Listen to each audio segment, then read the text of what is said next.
Thank you and welcome back. Welcome to the show today. The topic today is Between Cross and Crescent, a Christian and Muslim perspective on Malcolm and Martin.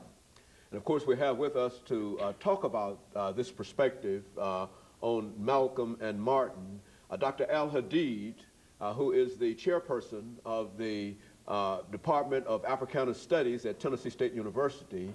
And with Dr. AAl-Hadid is Dr. Louis V. Baldwin, who is a professor in the Department of Religious Studies at Vanderbilt University.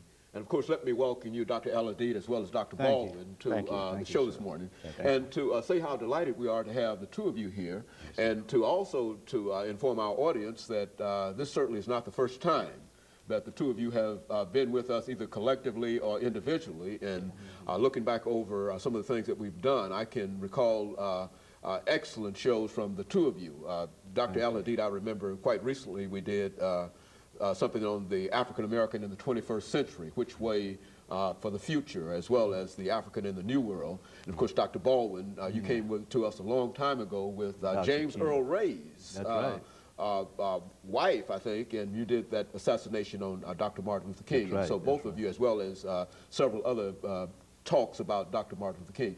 And so both of you have excellent credentials, and I know that you have excellent information for our audience this morning. Dr. AAl-Hadid, let's start with you by having you to give us some information about your background, your education, and of course Dr. Baldwin will do the same thing, and then we'll get into the book that the two of you have collaborated on and would like to talk about today. Well, I'll start with the most immediate thing is I'm chair of the Department of Africana Studies at Tennessee State University, a department that was created in 1994, and I was one of the architects and one of the co-founders of that department. And I went to graduate school, University of California, Santa Barbara. While I was in graduate school, I had an opportunity to study in Nairobi, Kenya, and it was at that point, in 1969, that I embraced the religion of Islam, and then from that point, made the pilgrimage to Mecca and came back to the United States with a whole different worldview. And since that time, I have studied very carefully Islam and Pan-Africanism, and also the plight of the historically African-American colleges. I graduated from Alabama State University in Montgomery, Alabama, and attended George Washington Carver High School, also in Montgomery, Alabama. Very good. And Dr. Baldwin? Yes, I grew up in Alabama. As you well know, Dr. AAl-Hadid and I are from Alabama. And I attended Talladega College and got a BA in history in 1971. And at that point, I thought I had a call to the ministry, and so I decided to go to seminary. And I went to Crow's in the fall of '71 and received 2 master's degrees, one Master of Art, one Master of Divinity, in 1973 and 1975, respectively. Also, as a student, I had the opportunity to participate in student demonstrations in the 1960s, and that had a great influence on my decision to become a scholar, to become a professor. So I left Talladega and went to Crow's Seminary, and from there, I decided to pursue a PhD at Northwestern University in the history of religions with an emphasis on Christianity. And I received the PhD in 1980, and since that time I've been teaching and writing, mostly on Dr. King. I have 3 books on Dr. King.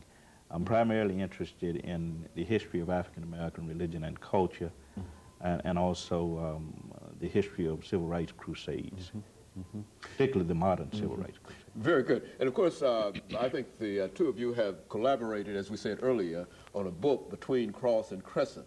And let's have the two of you give us some information relative to that book, and we, of course, will have an opportunity following the first commercial break to get into some detail in reference to it.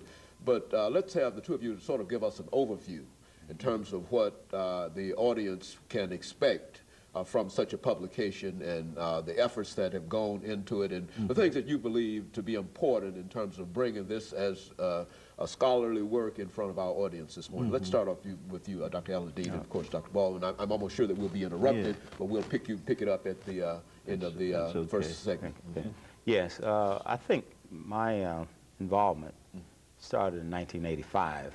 It was at that time that I created a concept at Tennessee State University called the Great Debate. And in that forum, we debate current issues from the perspective of Martin Luther King and Malcolm X and try to achieve a dialectical synthesis. So it was about that time that I met Dr. Baldwin, and as fate would have it, he was also trying to bring some type of synthesis and some type of common understanding to Dr. King and Malcolm X. And so as he was working at Vanderbilt in terms of writing his books and doing a scholarship, and I was working at Tennessee State organizing the great debates, he and I just kept talking, exchanging ideas, and he would come to the great debates. I would go to his classes, and we worked together. And so finally we just decided, well, let's write this definitive book so that we can thrash out some of the contradictions and the misunderstandings. And so we started working on it. We did a first draft and an outline, and I think he got busy getting his tenure and full professorship at Vanderbilt, and I got busy doing the same thing at Tennessee State and creating the Department of Africana Studies. So once we got all our ducks lined up, he said, well, this will be our capstone activity. And we came back to this project, and we think that this is certainly, this particular book will be a defining moment for both of us. We see it as a capstone experience. What do you say about this, Dr. Baldwin? Dr. Al-Hadid has given you much of the story in terms of how we met in connection with the Great Debate Series. One of the things that we realized immediately, of course, is that we both come out of different faith traditions. And as you know, Malcolm was a Muslim and King a Christian. And we've noticed over the years the problems that often exist and the tensions that often exist between Christians and Muslims in the African American community. You often have a lot of competition. Both are proselytizing faiths, and self-righteousness, competition, other problems have often led to differences, fragmentation, tensions. And this book, we decided to write a book that would deal with Martin and Malcolm as sources of dialogue for Christians and Muslims around issues of culture and interfaith dialogue. So as Dr. Al-Hadid said, the book has been in the making, if I might use that terminology, for about 15, 16 years. Because we've debated, he's been to my class, I've been a part of the Great Debate Series, and out of that kind of collaboration, we decided to produce this study. So it's a product of 15 years of research and collaboration. All dealing with the perspective of Malcolm and Martin in reference to just a whole variety of issues, I would imagine. Exactly. Well, now what kind of, and I'm sure you'll get into this later on, but what kind of initial problems you had in terms of bringing these views together, and how were these problems resolved? Well, I think this is a great time for this book to come out, you know, in light of the things that are happening in the world today, with the tensions between the Christian West and the Islamic East, with African Americans rising to the occasion, calling for reparations, with the resurgence of white supremacy, and with the followers of Dr. King and Malik al-Shabazz now starting to realize that there has to be a central position. In the 60s, you see, they were put in juxtaposition to each other, diametrically opposed. In the Great Debate, we say that Dr. King represents the thesis of integration, assimilation, and then al-Shabazz represents the antithesis of nationalism and Pan-Africanism. And so when you put these two in tension, sometimes you miss the commonalities, which would be the creative synthesis. And what we're trying to do is to go through all of those apparent differences and to come out with some common themes and commonalities to show that these men were more alike than they were different. Okay, and of course we'll allow the two of you to talk about those likenesses after this first commercial break, and we'll be back with our audience following this first commercial break.